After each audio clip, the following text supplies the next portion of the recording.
versão revisada, o Novo Testamento. De acordo com o Evangelho de Mateus, no Novo Testamento, foram 3 desses magos que seguiram os sinais celestes e das estrelas para o local de nascimento de Jesus em Belém. Uma coincidência? O que é interessante nessa história é que a estrela de Belém não foi usada como um ponto de navegação. Foi dito claramente que ela guiou os magos até o local de Cristo. Uma estrela não pode guiar alguém. Ela só pode ser usada como ponto de navegação. Então isso levanta a ideia de que a estrela era possivelmente um OVNI. Achava-se que eles eram capazes de prever e até mesmo manipular eventos com base em seus conhecimentos das estrelas.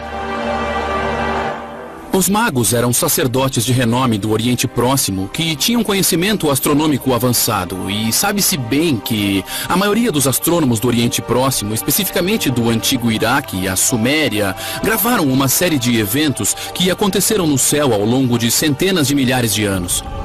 Essa informação foi mantida em tábuas de pedra, guardada de forma sagrada, e só era passada aos grandes sacerdotes. Hoje, pensamos que os magos eram mágicos. E é por isso que nós temos hoje a palavra mágica, na verdade. Mas quando eu ouço sobre poderes mágicos, isso chama a atenção, porque a magia em si, de fato, não existe. Então, estariam esses magos, de fato, em posse de algum tipo de tecnologia extraterrestre? Porque, de acordo com os textos antigos, foram os iniciados de cada cultura que estiveram em contato com extraterrestres. E foram os iniciados que mais tarde se tornaram sacerdotes ou magos. Alguém que aprendeu o conhecimento celestial de fontes extraterrestres? Eles podem ter, em vez disso, usado um portal celestial para partir para um reino distante. Uma ideia audaciosa? Talvez. E há aqueles que acreditam que mais provas podem ser encontradas no mais famoso e sedutor de todos os mundos perdidos, o Jardim do Éden. Por séculos, arqueólogos, teólogos e estudiosos debatem o local e até mesmo a existência do maior de todos os mundos perdidos, o Jardim do Éden da Bíblia. Foi aqui, de acordo com o livro hebraico de Gênesis, que um paraíso uma vez existiu. Um paraíso onde os primeiros seres humanos, Adão e Eva, foram de fato criados por Deus. Quando nós olhamos para o Jardim do Éden, sabemos que há de fato uma descrição física de onde ele era. É dito que 4 rios específicos saíam dele, ou de perto dele. Então podemos de fato procurá-lo. 2 destes rios, os rios Tigre e Eufrates, são bem conhecidos. Eles correm por onde é hoje o Iraque. Os outros 2 rios descritos não são bem conhecidos. Os pesquisadores agora acreditam que o terceiro rio, conhecido como o Rio Karun, atravessa o Irã e se junta ao Eufrates ao norte do Golfo Pérsico. Então, em 2010, imagens de satélite revelaram o rio fóssil, ou um leito seco de rio chamado Wadi Baton, que uma vez fluiu pelo norte da Arábia e também se juntou ao Eufrates. Poderiam esses 2 rios ter sido o local dos rios Pison e Gion? Os rios perdidos mencionados na Bíblia que apontam para a localização real do Jardim do Éden? No livro de Gênesis tem um trecho que diz que 4 rios formam um rio. Então, uma leitura muito atenta indica que quando você junta os 2 rios que estão hoje no Iraque, o Tigre e o Eufrates, com o rio que está no Irã, o Karun, e o rio fóssil na Arábia, você forma um rio, sendo esse o local aproximado ao norte do Golfo Pérsico. E de acordo com a Bíblia, esse único rio corria pelo Jardim do Éden. Então, com base em imagens do local e uma leitura atenta do texto hebraico, eu acho que a localização do Jardim do Éden está sob as águas do Golfo Pérsico e não em terra. Os cientistas acreditam que durante a última idade do gelo, as calotas polares tinham 3 quilômetros de altura. E o nível dos oceanos era 50 metros mais baixo do que é hoje. Estudos recentes sugerem que a área do Golfo Pérsico teria sido uma planície seca e fértil do tamanho da Inglaterra, oferecendo um refúgio ideal para alguns dos primeiros humanos fora da África, cerca de 75 mil anos antes. Mas como as calotas polares derreteram ao longo de milhares de anos, as águas do que agora o Oceano Índico inundaram a Terra e formaram o Golfo Pérsico. Durante esse longo período, houve pelo menos 3 episódios de inundações muito importantes, onde você veria uma subida de 9 a 12 metros do nível do mar da noite para o dia. Será que uma grande inundação, talvez a descrita na história bíblica da Arca de Noé, foi mesmo a responsável pelo desaparecimento do chamado Jardim do Éden? Mas que a prova pode ser encontrada ao se estudar textos sumérios antigos. Mesopotâmia. A mais antiga civilização conhecida da Suméria é de 5.000 a.C. e seu primeiro assentamento no sul da Mesopotâmia foi chamado Eridu. Os sumérios antigos têm uma história maravilhosa. Eles acreditavam que viviam em uma área que era mais ao sul da Suméria da época. E nós sabemos disso porque eles disseram que saíram do mar. Escritos cuneiformes antigos que sobreviveram em tábuas de argila sugerem que os sumérios foram levados para Eridu por seu deus Enki. Os textos cuneiformes também descrevem uma raça alienígena chamada Anunnaki, que veio à Terra e criou o primeiro homem moderno.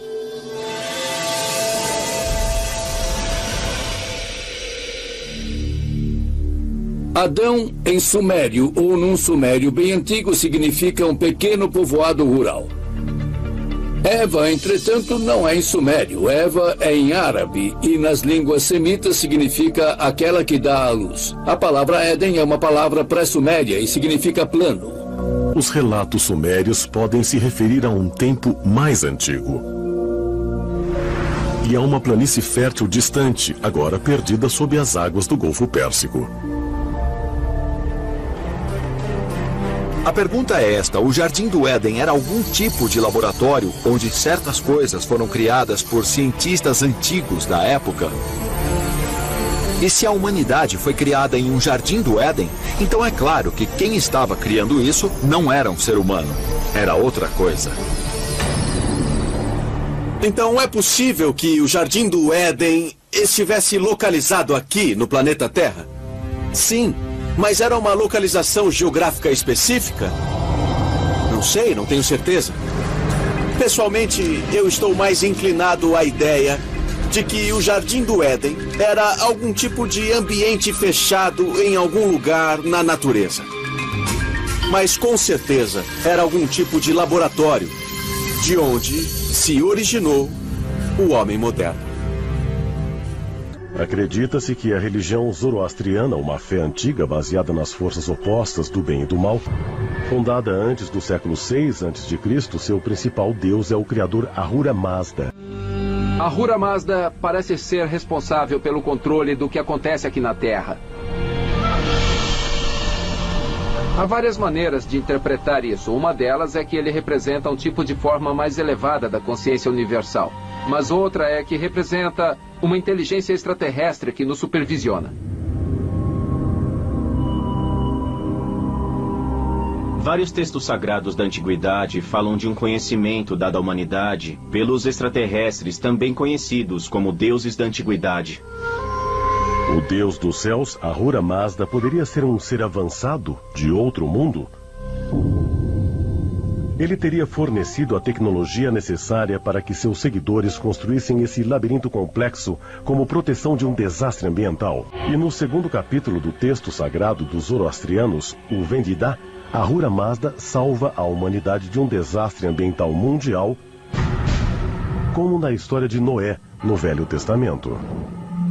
o grande profeta Ima foi instruído a construir um refúgio subterrâneo parecido com Derinkuyu, pelo deus dos céus, Ahura Mazda.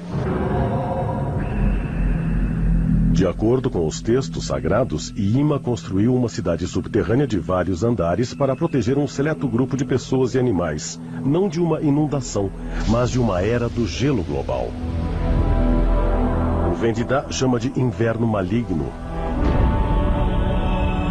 De acordo com climatologistas renomados, a última era do gelo ocorreu aproximadamente 18 mil anos atrás e terminou por volta de 10 mil a.C. Será que Derinkuyu teria sido construída como abrigo contra um inverno global devastador? Ou há a possibilidade de um motivo mais sinistro para a existência de Derinkuyu? Alguns dizem que há pistas no sistema de segurança em comum da cidade subterrânea. Portas de 500 quilos sobre rodas que permitem que elas sejam abertas por uma só pessoa, mas só de um lado. As portas de Derinkuyu são construídas com inteligência. Você só pode abri-las e movê-las por dentro. Então, obviamente, quem morava em Derinkuyu se escondia de alguma coisa ou de alguém. De acordo com os textos zoroastrianos antigos, Ahura Mazda vagava pelos céus em uma carruagem divina e guerreava com seu inimigo eterno, Angra Mainyu, o demônio da destruição. Duas forças extraterrestres em batalha pelo controle da Terra e de seus recursos. Os inimigos aéreos eram extraterrestres porque eram eles que tinham capacidade de voar. Eles tinham acesso àquelas máquinas sobre as quais lemos em toda a cultura antiga pelo mundo. Quando você observa a tradição zoroastriana, também vê evidências de que acontecia uma batalha extraterrestre entre facções guerreiras. Portanto, é possível que as cavernas originais possam ter sido usadas como abrigos contra possíveis bombardeios aéreos de extraterrestres em guerra durante aquele tempo. Derinkuyu foi construída por causa do medo de um inimigo aéreo. Porque se algo voar por cima de você bem rápido, você não consegue ver as escotilhas de ventilação. Alguns sugerem que 30 mil pessoas viviam lá embaixo em Derinkuyu. Durante a história documentada, muitos povos diferentes se esconderam na cidade subterrânea de Derinkuyu para escapar de tudo, desde piratas do deserto até das legiões romanas. Mas alguns especialistas questionam se ataques convencionais poderiam justificar a construção de Derinkuyu. Se fosse um inimigo a cavalo, seria muito fácil asfixiar todo mundo, fechando todas as escotilhas de ventilação. Nos estudos do Departamento de Defesa dos quais participei, dizia uma frase: uma caverna é uma tumba para o adversário bem preparado. Depois que você descobre, ela é altamente vulnerável. Alguns pesquisadores de OVNIs e teóricos da conspiração acreditam que o que essas testemunhas contam não é só verdade, mas é a evidência de uma colaboração secreta entre os alienígenas e os militares americanos. As escotilhas talvez estivessem aqui há 25 anos. Você ouvia sons estranhos, gemidos, suspiros, gemidos humanos. E isso levou à crença nas histórias de que seres humanos eram dissecados e examinados. Assim, a lenda cresceram e expandiram.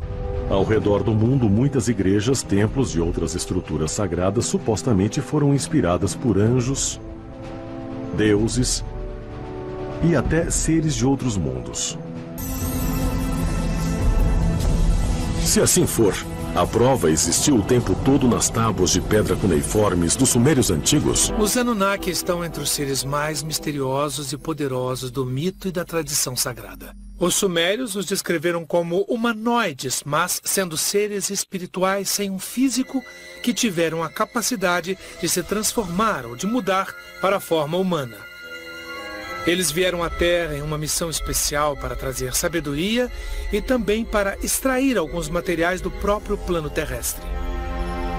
Nos textos cuneiformes, os Anunnaki são descritos detalhadamente, incluindo como eles viveram por centenas de anos. Eles tinham um enorme conhecimento e poder sobre o mundo inteiro.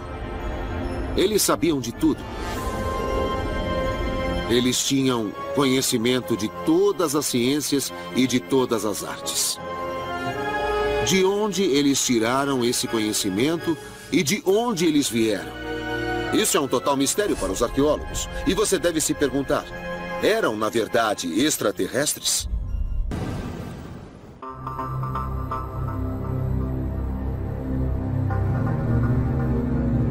Shuruppak, centro-sul do Iraque, 1931.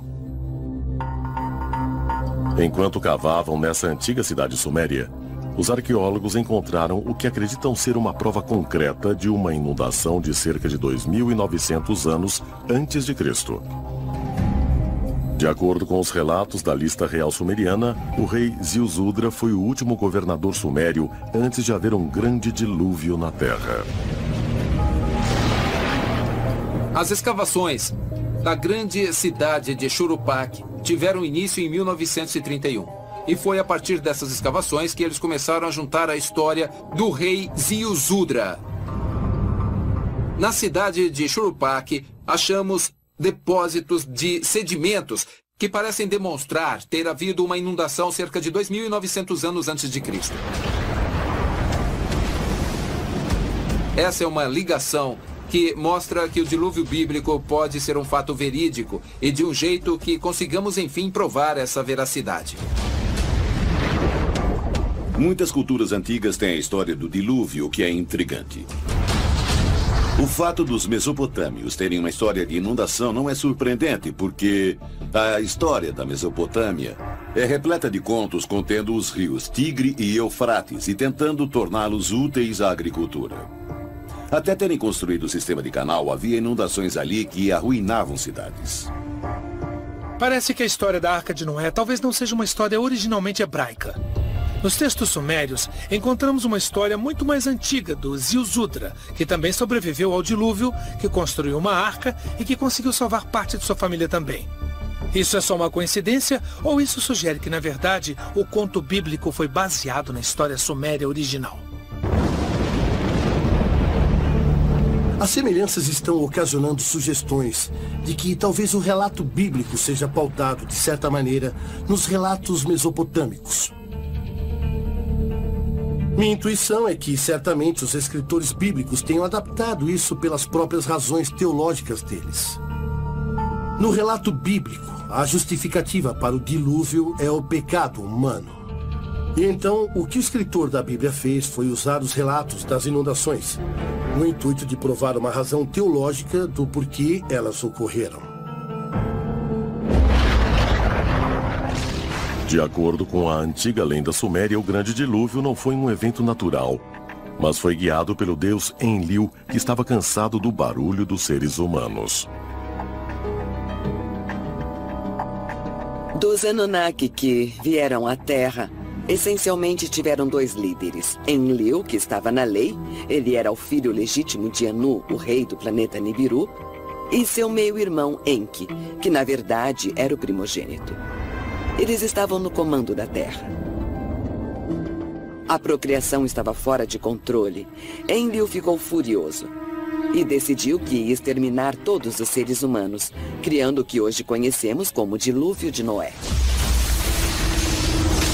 Enlil pensou que os seres humanos deviam ser liquidados. Eles eram problemáticos demais. E Enki, como Prometeu dos gregos, ficou ao lado dos humanos e disse não. Eles devem ser preservados. Conta a lenda que Enki alertou o rei Ziusudra que construísse um barco para que ele ficasse salvo de um grande dilúvio. Assim como Noé foi instruído a construir uma arca nas histórias da Bíblia hebraica. Essas duas histórias podem ter as suas origens em fatos históricos? Em Ur e em outras cidades temos provas de inundações, de imensas inundações. Algumas pessoas estão associando isso à história do dilúvio de Noé e a histórias de inundações em outras culturas. Então acho que temos uma tendência onde cada vez mais pessoas duvidam dos mitos, questionam as lendas, mas na verdade, com maiores pesquisas, descobrimos que a história tem uma base verídica. E de forma bem clara, podemos fazer uma opção: fingir que tudo isso é um mito e que isso não existe. Ou então aceitar como nossos antepassados nos deixaram, e então confrontar isso com a possibilidade de estarmos de fato falando de seres extraterrestres incríveis, com a expectativa de vida que podia ser algo normal no lugar de onde vieram, mas que com certeza para o planeta Terra era algo extraordinário. Ou será que a história de Noé pode ser baseada na história de um deus Anunnaki que estava aborrecido? Um deus que estava determinado a aniquilar as criaturas mestiças que habitavam a Terra. Enki, o deus Anunnaki, disse para o rei sumério Ziusudra: o que haveria ali, um dilúvio, o mesmo dilúvio da Bíblia, é que ele precisava fazer uma arca. Diríamos hoje um barco para escapar disso. No entanto, é bem possível que o barco que ele fez para escapar desse dilúvio era, na verdade, uma nave espacial. E que ele foi para o espaço, na intenção de sair desse dilúvio, e que ficou em órbita ao redor do nosso planeta. Se tem uma coisa que une as culturas antigas do mundo todo, é que praticamente todas essas histórias têm mitologia sobre inundações fazendo parte delas. Dilúvios, grandes inundações, cobrindo o planeta inteiro, exterminando todos os tipos de pessoas. Na maioria das culturas, isso é colocado como obra dos deuses, ou de um deus descontente com a humanidade. Agora, é claro que, atualmente, muitas pessoas aplicam isso a um contexto de ufologia. Outras inserem em um contexto religioso. Mas muitos pesquisadores veem os relatos e histórias bíblicas como sendo baseados na realidade, mas com origens extraterrestres. Tanto a Bíblia como especificamente os relatos dos sumérios antigos deixam claro que o dilúvio foi algo que os deuses criaram. Que os deuses fizeram essa inundação ocorrer. Então vemos que os relatos antigos são basicamente uma interação entre os Anunnaki por um lado, com os nossos antepassados por outro. Os Anunnaki garantiram que nós, como espécie, sobreviveríamos, porque alguns dos Anunnaki tinham a intenção de acabar com tudo nesse planeta. É possível que os Anunnaki tenham sido os responsáveis por causar o que é chamado o Grande Dilúvio? E que essa inundação destruiu praticamente todas as provas do tempo dos Anunnaki na Terra? Talvez a resposta possa ser encontrada não aqui na Terra, mas em outro planeta, a mais de 55 milhões de quilômetros de distância.